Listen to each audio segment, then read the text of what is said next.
Okay, so here we are. It's fall time. The leaves are changing outside, and people still want to ride their bikes. So we're going to go over a little bit of what to wear, that kind of thing for gloves, jackets, pants, and maybe even a little bit of accessory-wise. So the biggest thing when you're getting ready to ride in the morning this time of year is it's going to be a lot colder than in the evening. So you want to have a couple layers. So generally a jacket, windproof, waterproof kind of jacket would be the best way to go. So there's no insulation properties to it or anything like that. It's very much just against the elements. So it'll keep the cold out, keep you warm in the morning, and then in the evening you can just kind of stuff it up, fold it, stuff it in your backpack or your pannier rack, and you're good to go. For the wet days, you also have rain pants, which are generally the same kind of idea.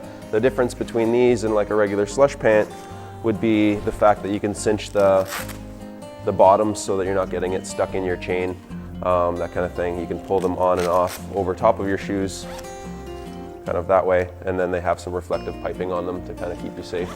It's getting darker outside in the mornings and evenings, so that kind of keeps you visible.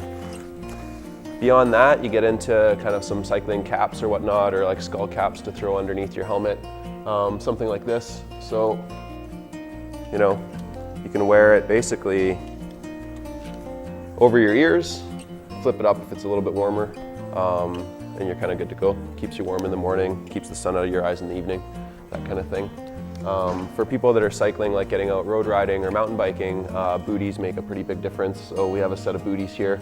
Those would fit over kind of your cycling shoes, keep the elements out, that kind of thing. They do make them for regular running shoes as well. As it gets even colder out, we get into some warmer weather gloves and whatnot. So here we kind of have the extremes for somebody that's gonna, you know, brave the winter. You have a set of lobster claws.